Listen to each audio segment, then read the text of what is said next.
Hello there and welcome.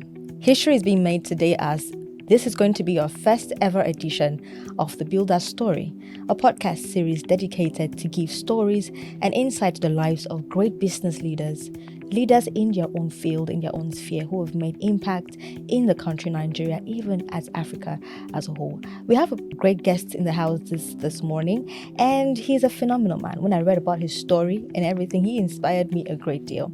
But before we go there, before I get to introduce our guest, please follow us on all social media platforms at Sabi Writers Studios and on YouTube at Sabi Writers TV. And when we come back after this break, we'll go straight down into the conversation. My name is Ekom Akpabir, and I'm your host. So here's something for you. Do you want to create an audio or video version of your written content? Or maybe you need voiceovers for your adverts, product campaigns, audiobooks, movie trailers, or even a video promo for your next event? Do you also need the right space to host and record your audio or video podcast at a friendly budget?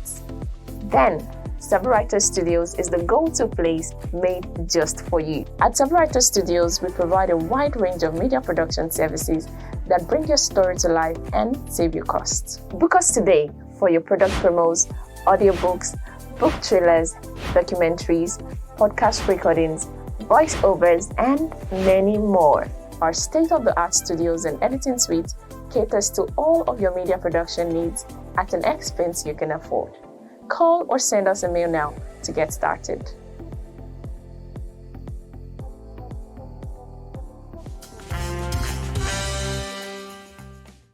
And welcome back. I mentioned earlier, before we went on our break, that we're going to have a wonderful guest in the house. He's already here, and I'd like to introduce him. Our guest is a phenomenal man, a leader, one who has built an empire from the scratch together with his beautiful wife, Abimbola Balogun. He is the CEO and co-founder of So Fresh, one of the fastest growing food retail business chain in Nigeria. He has employed over 150 plus staff and has about 16 outlets across Nigeria in 4 states. Ladies and gentlemen, introducing our guest for today, Mr. Balogun Olagoke. Thank you. Thank you for having me. Welcome. It's such an honor, such a privilege to have you right here in the studios with us, sir. How was your coming over here? It was smooth, very fine. We're so blessed to have you. This is powered by Sabi Writers Studios, in case I didn't mention that. Our guest also loves football. I like to mention that because when we were talking, I had to get familiarizing with you and get to know that. So, sir, talking about So Fresh, it's been over a decade and more of So Fresh. But before we go there, let's talk about your personal life, your background, your career, your existence in total. How has your background been able to shape the kind of man you are right now? So I grew up in a closely knit family. Growing up as a child, had a lot of love, play around. Grew up in a very Christian, background family, and that Christian background has shaped my view of the world, around, love, kindness, fairness, and just doing good by people. I studied biochemistry, and after that, my first job was at Mr. Biggs, working in Nigeria's biggest fast food chain. Yeah. I had a very short period there, but a very rewarding period. And the interesting thing is that while I was working at Mr. Biggs, I never knew that one day I was going to run my own restaurant chain. I left there to work in a couple of other places, Coca-Cola, then Chevron. I did that for about combined 13, 14 years. In between that period, I started So Fresh with my wife. It used to be called Fruity Veggies, and we just took it from there. Like you said, I'm happily married. I have 3 kids, amazing kids, and I just enjoying life and trying to make impact in the world. Oh, okay. That's very beautiful and profound to hear. Fruity Veggies. What came up with the name? Who came up with the name? What was the inspiration before you went to So Fresh? Great. I came up with a name, and I always say, with benefit of hindsight, very bad name. It was very difficult for people to pronounce. People couldn't even remember it. People always, gnash their teeth trying to pronounce. Some will call it Fruity G, fugitive. Different kinds of fun Yeah. interpretation. But like I said, what birthed the name was the original idea for the business was to sell fruits and vegetables. So we just took fruits, or I just took fruits and And managed to do vegetables veggies. and combined it. But as the business grew and evolved, we needed to choose another name that represented what we were doing, where we were going. And so we changed the name to So Fresh in 2013.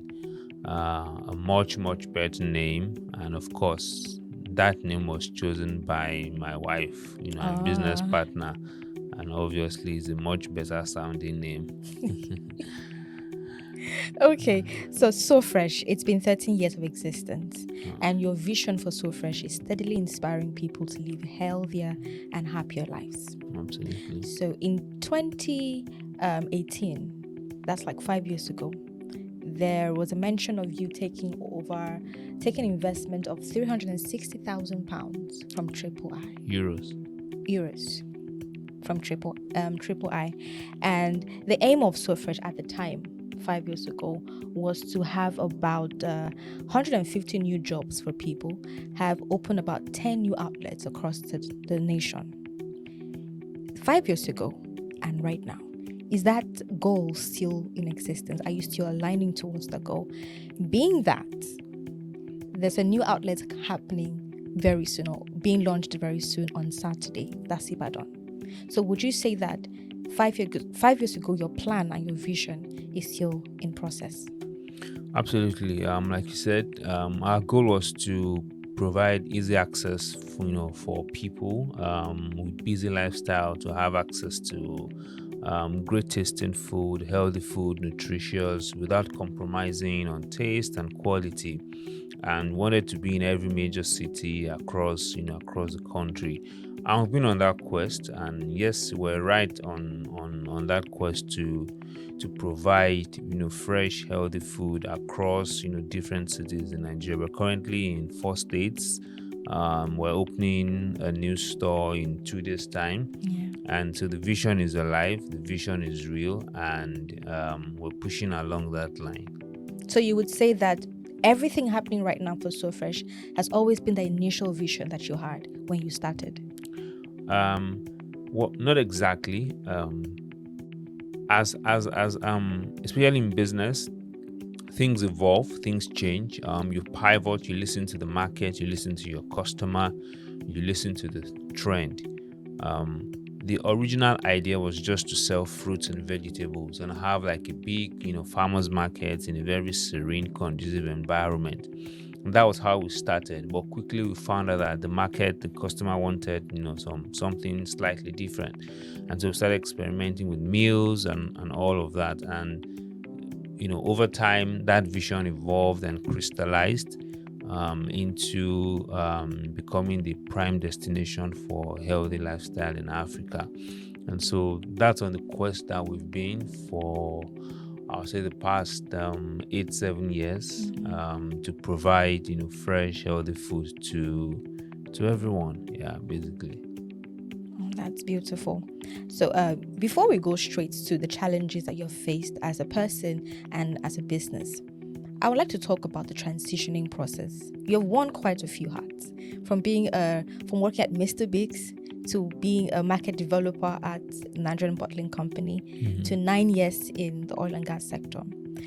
Was it hard for you to transition from the corporate world to the business world? And were there skills that you had developed in the corporate world that you're using currently in the business world? So for me, it wasn't hard transitioning for, I'll say, 2 main reasons. One, I had started before I left. So I started 6 years before I eventually left the corporate world. I started business in 2010 and I left paid employment in 2016. So I had 6 years, doing that, working on that with my wife and all of that. And the schedule of my work allowed me to start that.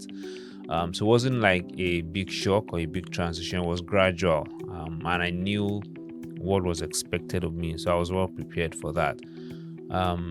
In terms of skills, absolutely, my 13 years experience provided the required skills and platform for me to excel as an entrepreneur. And one of the first advice I give to people is, if you want to run a business, especially if you're out of school, not everybody will be Mark Zuckerberg. Not everybody is that exceptional. Even at the point, Mark Zuckerberg had to get experienced operators and professionals to work with him to grow the business. You get a lot of valuable insight and experience working in already established businesses. So for me, I picked up a range of skills. I learned sales, I learned marketing in NBC, Nigerian Bottling Company. I learned restaurant management, operations management, structure. One of the ways I learned structure when I was working at Chevron. How well structured the organization is, how processes run within the organization, even things like HR process, operations process. And so by the time I was starting my business and I eventually left, all those experiences was what came to bear and really helped me to manage the business efficiently. Remember, my wife also was in Red Law, and she had worked in a number of firms as well, and so we had that rich experience working across different corporate environments, and it was very useful in just navigating and helping us build a very solid structure right from the start. So I would really advise, it's a very great move, very wise move to work in a structured place 2, 3, 4 years, or as many as 10 years, like I did, to gain that skill around running a business. Because again, it's not just sufficient to have passion. It's not just sufficient to be a great cook, a great photographer, a great writer. Business has language. Business has processes. And in understanding the language and the process of business, you're able to effectively build and run your own business. Oh, so profound, sir. So profound. But this question is something it's off books. It's something I want to talk to you about.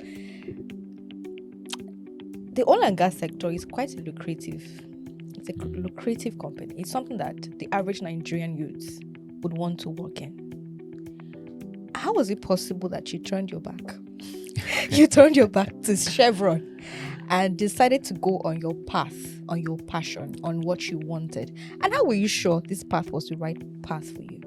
Right, I know. And also as a dream, being in university, one of the things I wanted to work was oil and gas. I wasn't even sure what was going to happen, right? So it was always a dream. I thought, because I read biochemistry, I thought I was going to end up in like the FMCG and all of that. But then the opportunity came, I took it, and then I got in. And like I said, very lucrative, high-paying job. I had the blast working in the oil and gas sector. First time I was going to travel out of this country. I was sponsored by the company. Wow. So you're right. However, along the line, two things happened.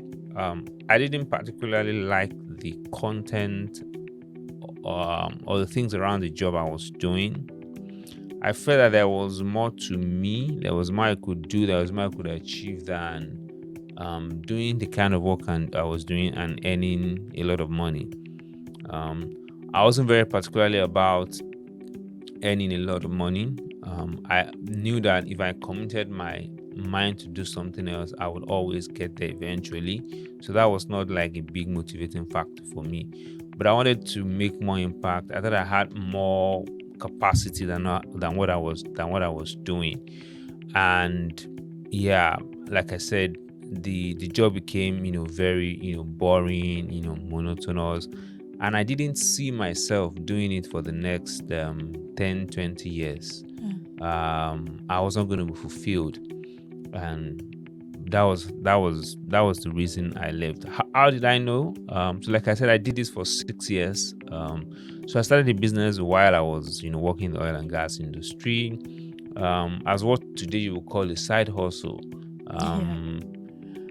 And I had opportunity to prove the market over 6 years. I knew the demand was there, it was growing. Like when we started the business, the things we sell today are not what even Nigerians really consider as food. At best, in 2010, you will get coleslaw by the side of your rice at party. People didn't even consider salad as so. It was novel, it was new, it was unique. We pioneered that industry, and so we even had to wait for people to warm up to the idea. And so around about the 6-year mark, I knew the market was ripe. We saw the numbers, we saw the demand, we saw the trends, and I was convinced that leaving at that point and putting everything I had into this would work. And I took that leap of faith. In any case, it's always a leap of faith, It's right? always a leap of faith. So I took a leap of faith and worked hard at it, and we're glad with where we are today. Amazing. That took a lot of guts and a lot of courage. It did. I mean, a lot of my friends were shocked. A lot of my colleagues were shocked. People, I had stories where people felt like, we feel that there's something wrong with that guy. Exactly, because I was going to ask that. Someone was bold enough to call me, and the person basically called me out like, so she's much older than us, but we entered the company at the same time. Like, Goke, are you okay? Why would you just leave? You didn't even tell anybody, because I didn't actually tell anybody, I just made up my mind and I put in my resignation. So a lot of people were very apprehensive for me. They felt like, maybe it was a mental breakdown. Yeah, but I exactly knew what I was doing. You knew exactly what you wanted and you went ahead for it. So talking about the business and the challenges you have faced, how were you able to overcome it? The challenges, you have faced a lot of challenges in the business. How were you able to overcome it and still move on after so many years? So the interesting about running a business or doing anything is being able to actually overcome the challenges. That's how the business grows.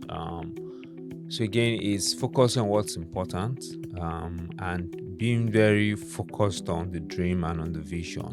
Once you have a clear idea of where you're going, you have a clear idea of what you want to achieve, whatever comes your way, because you exactly know where you're going. So if I could use a simple analogy, if I'm living here, I'm going to Ikeja and there's traffic on the road, I exactly know that where I need to be is Ikeja. So I change my route. I change my route, I find another way. If that's not working, I change my route again. If I need to get on a motorbike to beat traffic, so just keep looking for innovative ways. Sometimes you need to pivot. Some of the things I said when we started selling fruits and vegetables. The business didn't really catch on. Then we introduced juices and smoothies. That caught on, but not as much as we wanted. Then we found out that we could be in a better location, so we changed location. We added new things. We changed marketing strategies. So you just look for new ideas, new ways. That's why I said business has a language and has a process. You find alternative ways, innovative ways to progress, and overcome those challenges. And challenges never stops. Interestingly, in my experience, it gets bigger, it gets more complex the more you grow. Yeah. What I was bothered or thinking about 10 years ago as a big challenge is completely different from what I'm thinking about today. But ability to have a clear focus helps you focus your energy, focus your direction, in overcoming those challenges. It's interesting to know that in spite of the challenges you have faced, there are some times that you actually feel like, I don't want to do this, or I don't want to go to work. So many times. But the tenacity to just keep on pushing on. Many times. And at those times, sometimes it's the people around you. I have a very fantastic partner. She's my co-founder, my wife, and she's been a great leader in the business, right? And one of those times that things just weren't going the way you thought it was going to go. When you have great people around you, it could even just be your team members. They're able to help you take off that load at that time, or bring out ideas and think through the challenges together. That's why, again, as a business person, when you're starting out, you must see your team or your staff as partners. It's not you and then them. When you see them as partners, you're able to think through challenges together, and when you bring good heads together, you're able to arrive at better solutions, create better innovation around your business. And so leveraging the power of team, leveraging the power of people, it's also a powerful tool in overcoming challenges and becoming sustainable as a business. Talking about leveraging the power of people and networking and collaboration, and since this interview or this conversation started, I've heard you talk about your wife many times. It shows that she has given you value. Why? There's a 90% chance that there will not be this business without my wife. First and foremost, I got the idea, I shared it with her, and then she started running with it. And she was one that got the first location, said, we've been on this idea, let's start this thing. Wow. And 3 months after that, I got a posting from my place of work then outside the country for 1 year. I always felt like if I did not start that 3 months before I traveled, even when I came back, there's a likelihood I wouldn't start again. Yeah. And then that was the start. But then all through the business, while I was still working, she was the brain behind the business, propelling the business, navigating all those challenges and all of that. So she's been the force, behind the business. So I have this picture I saw online, and I'd like to share it with you, sir. It's a picture of your greatest and most supportive partner, and this is beautiful. This is a real throwback picture. Can you tell us more about this picture, sir? This picture, I'll call it day zero. We were going to open the outlet the next day, the first outlet. So this is November 5th, 2010. Wow. And we went to the market together. So we started doing the market runs. We were doing the market runs ourselves for about 3 months. So we were just coming, in this picture, we were just coming from K2 Mile 12, where you have the biggest fruit markets in Lagos. So we just returned. You can see tired faces, tired eyes. Oh my God. That was a knicker, a jeans shirt I was wearing. So we were just coming from the market. So we've just been at it together from day one. So this was day zero, like I said, and then the next day was the actual official opening of the business. Yeah. This just goes to show the power of keeping memories, because if there was no photograph, again, for this day, I don't think we would ever been able to have this throwback. Absolutely. So to all business and intending business entrepreneurs, please do keep memories. Take pictures of how you started. Document your journey. Yes. Write your story. I would really love to meet your wife one day. You will. She's a great woman. Mrs. Abimbola Balogun is the COO of SoFresh and the co-founder of SoFresh as well. So moving on, so we'll talk about SoFresh, and I want to talk about this particular thing. Yeah, I've read that your aim about SoFresh is to be the Starbucks of Africa. Read well. Yes, and SoFresh has won quite some awards. Some years ago, it won the Lagos Business School Africa Retail Awards as the best retail organization in sustainable practice. So for SoFresh to get that kind of recognition, it means that SoFresh is actually doing something great and something right. So what sets SoFresh apart from other companies? And how do you maintain a competitive edge apart from other companies? Right. So right from the start, SoFresh has always been about novelty and innovation. When we started, we basically created this industry from the scratch. There was nobody doing what we were doing on this scale, and we created that industry. So novelty has always been one of our strengths. It has always been customer driven. We listen to the customer. We're very big on feedback. That's one thing that shocks new people that come into the company. Some people feel like, oh, you people, you dance to the customer's tune too much. I'm like, that is what the business is built on.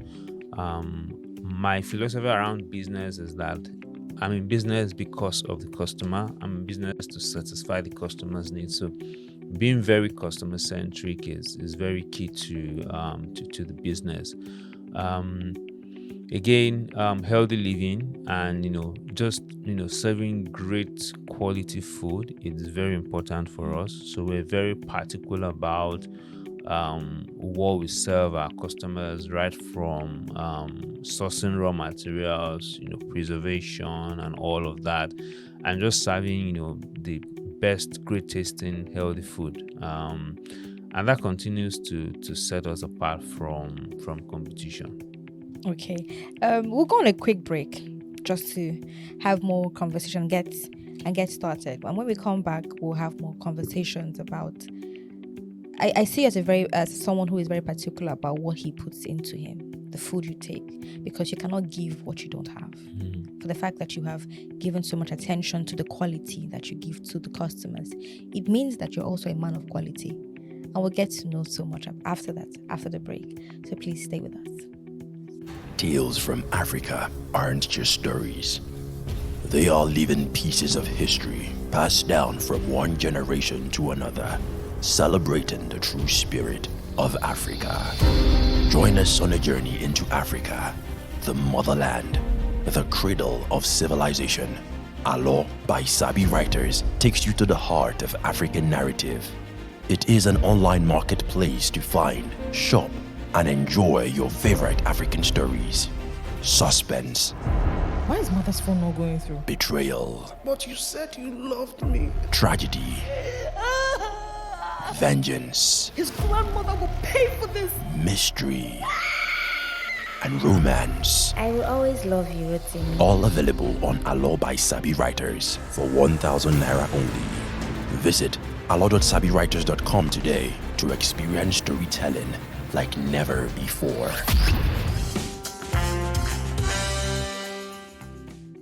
And welcome back. We have been having a heart-to-heart conversation with the CEO and co-founder of SoFresh, one of the fastest growing food retail business in Nigeria. And I called him before we went on that break a man of quality, because you cannot give what you don't have. So for over the years of SoFresh being in existence, what are the key lessons you have learned as a CEO? And how have they impacted your leadership style? Interesting question. Some of the lessons I've learned as CEO, one is communication. As your business grows, one of the things that are most important about your business is communication. Effective, timely and accurate, communication with the rest of the team to ensure that everybody's carried along. It will be important for the CEO to consistently set the direction and the vision for the business. And once you've done that, you want to get out of the way of people to do what they do best. There's again, going back to the power of vision. When there is a powerful vision and a powerful mission around your business, you are able to get people's you are able to build people on board, because then they have something they're driving towards. Also very important is as a CEO, as a founder, you need to be able to find a connection with your team's dream and the vision of the organization. I always tell you must remember that people that work in your companies, they have they have goals, they have aspirations, they have their what they're looking forward to. So you must be able to make that connection for them. If they stay with you for a year, for 2 years, for 3 years, for 4 years, how do you drive them closer, to their own dream goals and aspirations? And so, there's something I learned, a while ago, which is called WIIFM, WIIFM.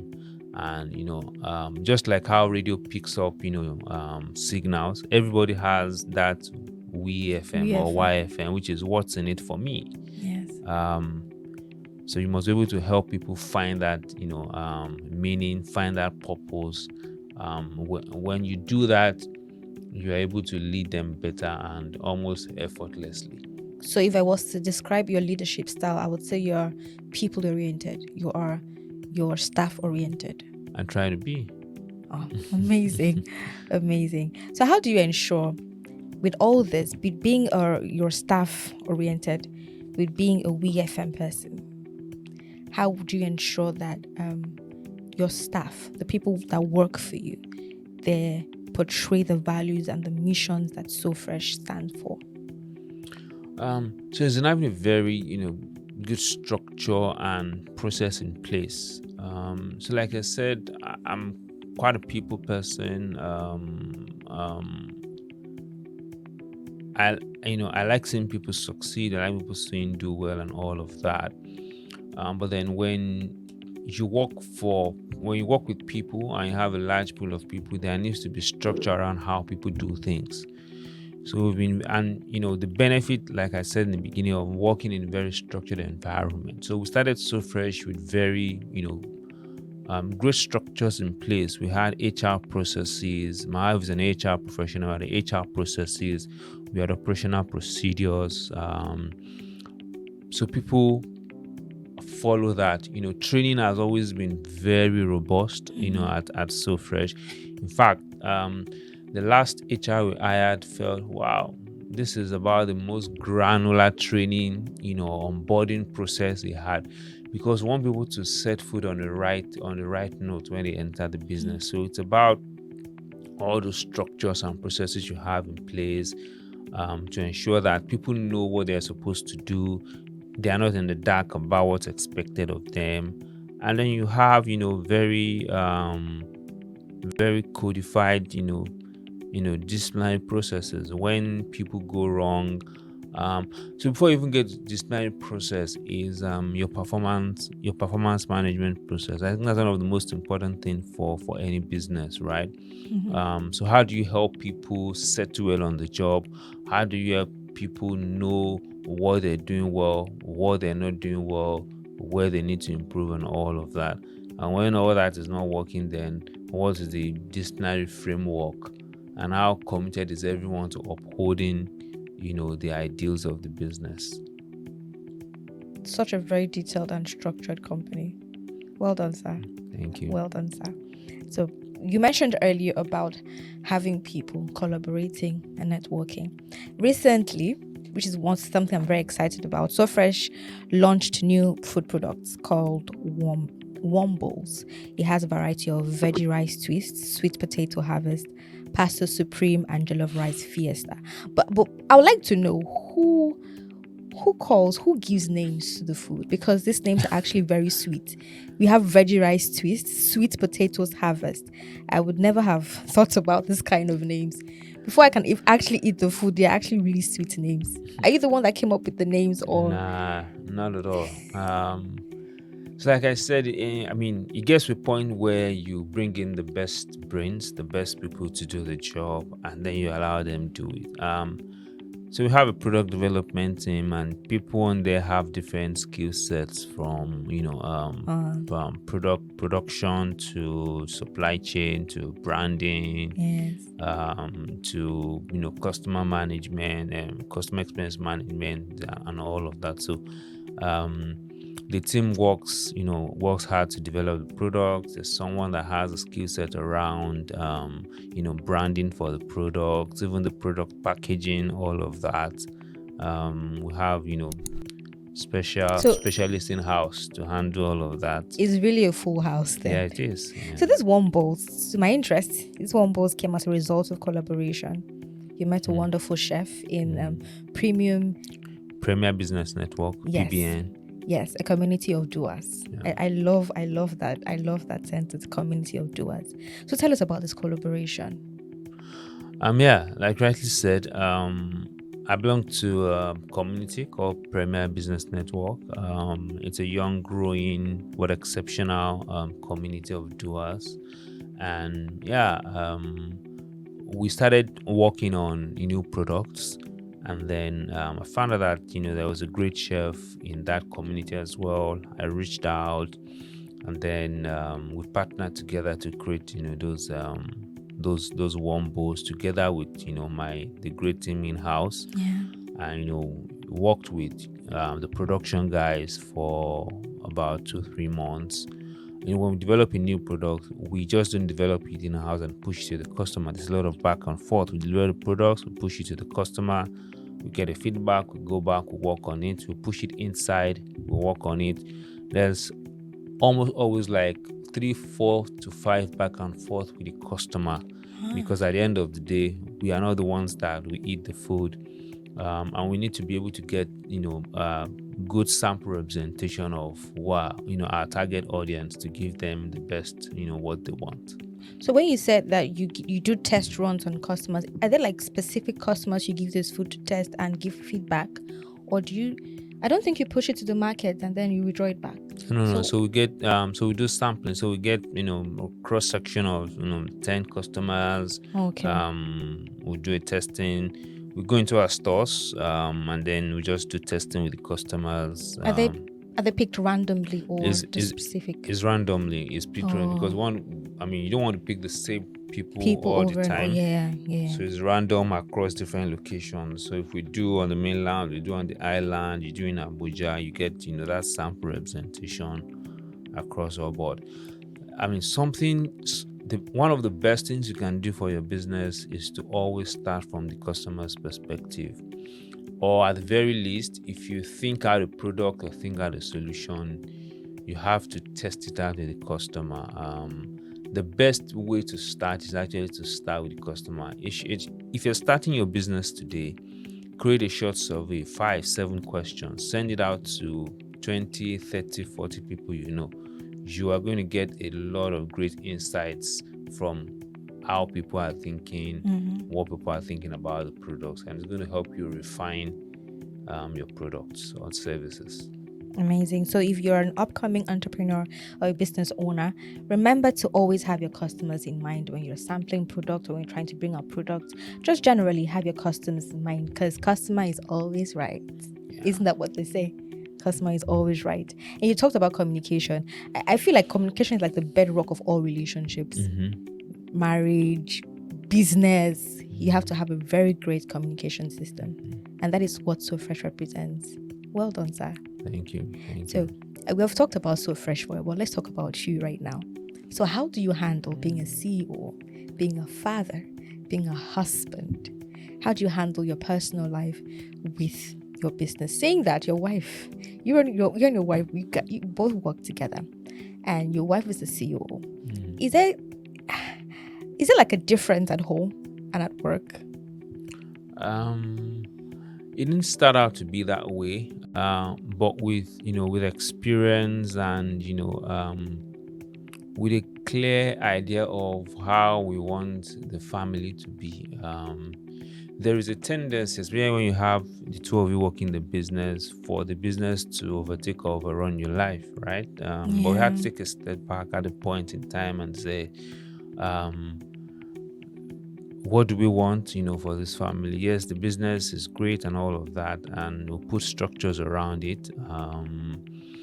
And so it's really about, compartmentalizing it. Work stays at work. When you get home, I'm a father, I'm a husband, and all of that. But of course, because it's still part of your life. So things will still come up every now and then. but it's in putting priority to the things that are important and putting a structure around it.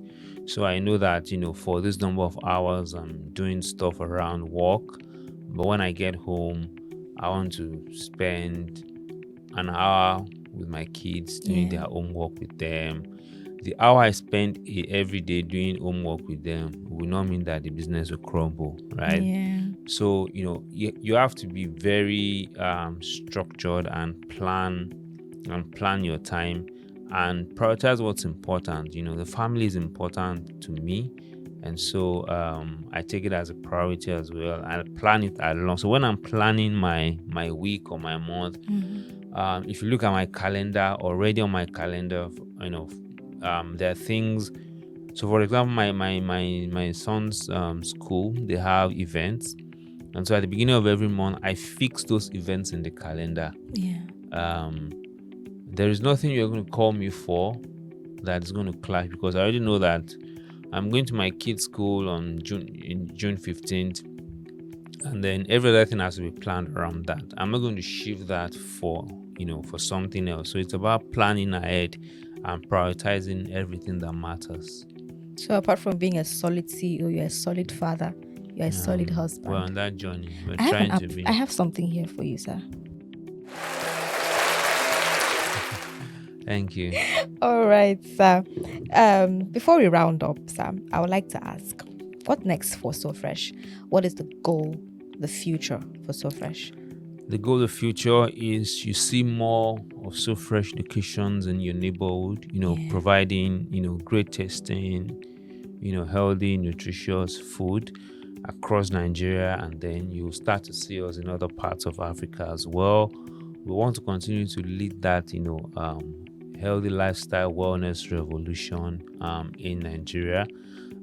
So in another 5 years, you may also start to see some other complementary brands from So Fresh that generally empowers and makes it easy for people to choose healthier lifestyle across Africa, and that's what we're all about. Okay, so your life is one with so much precedence, with so much precision. You have planned for it. And I would say that from when you started being a manager or start working at Mr. Biggs to the point you are right now, it took a lot of career paths. You walked the path of life. So what is your word of counsel for the young Nigerian students or entrepreneurs or business owners who are still trying to navigate life, who still don't know their purpose, or who's still trying to figure it out? I mean, probably the biggest advice I can give to them is whatever their hands find to do today, right? They should do it with the utmost commitment, passion. Throughout my journey, I did not know where I was going. I think I was going to run a business one day, and everything I did led up to that way, and I was passionate, I was committed about it. I gave my all. I learned on the job, and that's one thing I found that even before I started working. So when I go back to my earlier years, when I was in secondary school, I also went to a church that was very structured, right? I started out at a church called UMCA, and a lot of the organizational structure, project management, I learned it from there. As early as age 14, 15, I was in the youth fellowship. I was writing budgets, the yearly budgets, because I was in the exco, and you're going to write yearly budget that the church would approve. So all of that were learnings that I was taking on board, and all of them, kind of consummated together when later in life. So I would say, everything one finds to do, put your mind to it. Find tasks that can add value to yourself, and just keep learning, keep absorbing. Everything you do, at a later stage will crystallize, and you start to see the picture, you start to see the pattern. Some things you do today may look like it doesn't have an impact on you tomorrow, but it will, eventually. So just do your best wherever you are today. Of course, have a clear goal, have a clear mission. But the things are available to you today, the opportunities are available today. Take hold of them and make the best of it. All right. Thank you so much. That was very profound. That was very amazing, sir. Thank you very much for giving us the time, coming down here to Sabi Writers Studios and having this conversation with us. Thank you for kickstarting the first episode of the podcast. It's such an honor to have you in the house this morning. And you have said a lot of things, a couple of things. And one of the things I really got out was that have support systems around you, people that believe in you. If I can get correctly, your wife and your mother stood by you when you wanted to start So Fresh, and explore collaborations, explore networking as well. Thank you very much. But before we round off, I have some rapid fire questions. Let's go. Okay. Favorite holiday destination? South Africa. Nice. Favorite sport? Football. How do you start your day? Running. Nice. Your friends describe you as? Quiet. I agree. You describe yourself as? Easygoing. Nice. Best powerful advice you've ever received? Do your best. What do you do in your free time? I watch a lot of football and I do gardening. Real authentic. You're such an authentic man, so well done. And that is a wrap. And with that, we have come to the end of today's podcast on the Builder Story. A special thanks to our guest, Mr. Balogun Olagoke, CEO and co-founder of So Fresh. And thanks to you too for watching and for sharing and for engaging with our content. If you haven't followed us on other social media platforms, please do so at Sabi Writers Studios and on YouTube at Sabi Writers TV. My name is Ekom Akpabio. Till I come your way in the next episode, stay around.